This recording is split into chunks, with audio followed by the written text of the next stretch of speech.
ಇವತ್ತು ಮನಮೋಹನ್ ಸಿಂಗ್ ಅವರ ಗುಣಗಾನ ಮಾಡ್ತಿರೋ ಎಷ್ಟು ಮಂದಿ ಈ ಹಿಂದೆ ಅವರ ಬಗ್ಗೆ ಇಲ್ಲ ಸಲ್ಲದ್ದನ್ನ ಹೇಳಿದ್ರು. ಹಿಂದೆ ಅವರ ಬಗ್ಗೆ ನಿರಂತರ ಅಪಪ್ರಚಾರವನ್ನ ಮಾಡಿದವರೇ ಇವತ್ತು ಯಾಕವರು ಮಹಾನ್ ವ್ಯಕ್ತಿ ಅಂತ ಹೇಳ್ತಿದ್ದಾರೆ. ಪ್ರಧಾನಿ ಮೋದಿ ಸಹಿತ ಅದೆಷ್ಟು ನಾಯಕರು, ಕಲಾವಿದರು ಮತ್ತಿತರ ಗಣ್ಯರು ಆಗ ಮನಮೋಹನ್ ಸಿಂಗ್ ಬಗ್ಗೆ ತೀರಾ ಕೀಳು ಮಟ್ಟದಲ್ಲಿ ಅಪಪ್ರಚಾರ ಮಾಡಿದ್ರು. ಮನಮೋಹನ್ ಸಿಂಗ್ ತುಂಬಾ ಒಳ್ಳೆಯವರು, ಈ ರೀತಿಯ ವ್ಯಕ್ತಿ ಸಿಗೋದೇ ಅಪರೂಪ, ಅವರನ್ನ ಒಂದು ಪಾತ್ರವಾಗಿ 1.5 ವರ್ಷ ಜೀವಿಸಿದ್ದೇನೆ, ಅವರು ಈ ದಿನ ಇಲ್ಲ ಅನ್ನೋದು ಬೇಸರ ತರ್ತಾ ಇದೆ. ಇದು ಮನಮೋಹನ್ ಸಿಂಗ್ ನಿಧನದ ಬಗ್ಗೆ ಬಾಲಿವುಡ್ ಹಿರಿಯ ನಟ ಅನುಪಮ್ ಖೇರ್ ಸಂತಾಪದ ಮಾತು. ಆದ್ರೆ ವಾಸ್ತವದಲ್ಲಿ ಮನಮೋಹನ್ ಸಿಂಗ್ ಜೀವಿತ ಕಾಲದಲ್ಲಿ ಇದೇ ನಟ ಸಿಂಗ್ ಅವರನ್ನ ಪಾತ್ರವಾಗಿ ಮಾತ್ರ ನಿರ್ವಹಿಸಿದ್ದಿರಲಿಲ್ಲ, ಅವರ ವಿರುದ್ಧದ ರಾಜಕೀಯ ಅಪಪ್ರಚಾರದ ಭಾಗವೇ ಆಗಿದ್ರು. ಸಿಂಗ್ ಅವರ ವಿದ್ವತ್ತಿನ ಮುಂದೆ ಏನೇನೂ ಅಲ್ಲದೇನೂ ರಾಜಕೀಯದಲ್ಲಿ ಮೆರೆದಾಡ್ತಾ ಇದ್ದವರು, ಮೆರೆದಾಡ್ತಿರೋರು, ಅವರನ್ನ ಹೇಗೆಲ್ಲ ಜರದವರು, ಅವರನ್ನ ಅವರದಲ್ಲದ ತಪ್ಪಿಗಾಗಿ ಅವರಿಗಿದ್ದ ವೈಯಕ್ತಿಕ ಘನತೆಯನ್ನು ಕಡೆಗಣಿಸಿ ಕೆಟ್ಟದಾಗಿ ಟೀಕಿಸಿದ್ದವರು, ದುರ್ಬಲ ಪ್ರಧಾನಿ ಅಂದವರು, ಮೌನ ಮೋಹನ ಅಂತ ಲೇವಡಿ ಮಾಡಿದ್ದವರು,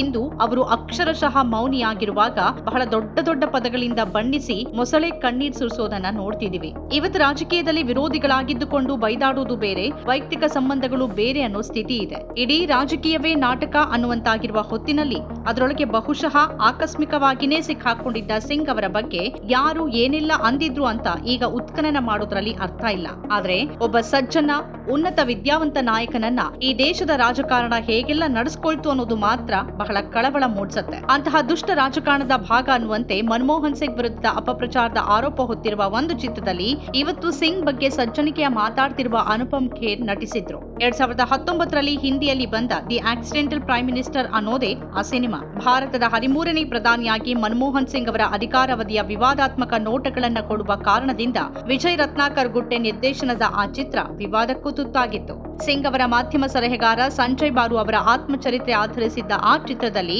ಸಿಂಗ್ ಅವರನ್ನ ಯಾರದ್ದೋ ಅಧೀನಕ್ಕೆ ಒಳಪಟ್ಟವರಂತೆ ಚಿತ್ರಿಸಲಾಗಿದೆ. ಅವರು ತಮ್ಮ ಕಚೇರಿಯಲ್ಲಿ ಆಗಿನ ಕಾಂಗ್ರೆಸ್ ಪಕ್ಷದ ಅಧ್ಯಕ್ಷೆ ಸೋನಿಯಾ ಗಾಂಧಿ ಅವರ ಆದೇಶಗಳನ್ನ ಪಾಲಿಸೋರಾಗಿ ಇದ್ದಂತೆ ಕಾಣುವ ದೃಶ್ಯಗಳಿವೆ. ವಿಮರ್ಶಕರು ಹೇಳೋ ಪ್ರಕಾರ ಅದು ಸೂಕ್ಷ್ಮ ನಾಯಕನನ್ನ ಕೇವಲ ಕೈಗೊಂಬೆ ಅನ್ನುವಂತೆ ತೋರಿಸಿದೆ. ಸಿಂಗ್ ನಾಯಕತ್ವ ಹೆಸರಿಗಷ್ಟೇ ಆಗಿ ನಿಜವಾದ ಅಧಿಕಾರ ಸೋನಿಯಾ ಗಾಂಧಿ ಮತ್ತು ರಾಹುಲ್ ಕೈಯಲ್ಲಿತ್ತು ಅನ್ನುವಂತಹ ಧ್ವನಿಯನ್ನ ಚಿತ್ರ ಹೊಂದಿತ್ತು. ಕೆಲ ರಾಜಕೀಯ ವಿಶ್ಲೇಷಕರು ಕೂಡ ಈ ಅಭಿಪ್ರಾಯವನ್ನ ಒಪ್ಪಿದ್ದಾರೆ. ಮತ್ತೆ ಕೆಲವರು ಸಿಂಗ್ ಅವರ ಆರ್ಥಿಕ ಸುಧಾರಣೆಗಳು ಮತ್ತು ಭಾರತ ಜಾಗತಿಕವಾಗಿ ಗುರುತಿಸಿಕೊಳ್ಳುವಲ್ಲಿನ ಅವರ ಮಹತ್ವದ ಪಾತ್ರವನ್ನ ಈ ಚಿತ್ರ ಗೌಣವಾಗಿಸಿದೆ ಅಂತ ವಾದಿಸುತ್ತಾರೆ. ಆರ್ಥಿಕ ತಜ್ಞ ಹಾಗೂ ಚಿಂತಕರಾಗಿದ್ದ ಸಿಂಗ್ ಎಂದಿಗೂ ಪ್ರಚಾರವನ್ನ ಬಯಸಲಿಲ್ಲ ಮತ್ತು ಸಾರ್ವಜನಿಕ ಭಾಷಣಗಳನ್ನ ತಪ್ಪಿಸಿದ್ರು. ಇದು ಅವರನ್ನ ಹೆಚ್ಚು ಆಡಂಬರದ ನಾಯಕರಿಗೆ ಹೋಲಿಸಿದ್ರೆ ನಿಷ್ಕ್ರಿಯವಾಗಿ ಕಾಣುವಂತೆ ಮಾಡಿತು. ಆದಾಗ್ಯೂ ಈ ಸಂಯಮದ ಸ್ವಭಾವವನ್ನ ಹೆಚ್ಚಾಗಿ ದೌರ್ಬಲ್ಯ ಅಂತ ತಪ್ಪಾಗಿ ಅರ್ಥೈಸಿಕೊಳ್ಳಲಾಗ್ತಿತ್ತು ಅಂತ ವಿಮರ್ಶಕರು ಹೇಳಿದ್ದಾರೆ. ಸಿಂಗ್ ಅವರ 2ನೇ ಅವಧಿಯಲ್ಲಿ ಭ್ರಷ್ಟಾಚಾರದ ಹಗರಣಗಳಿಂದ ಸಿಂಗ್ ಅವರ ಇಮೇಜ್ ಕುಗ್ಗಿಸಿದ್ದನ್ನು ಕೂಡ ಈ ಚಿತ್ರ ಸರಿಯಾಗಿ ಹೇಳದಿರುವ ಬಗ್ಗೆ ಟೀಕೆಗಳಿವೆ.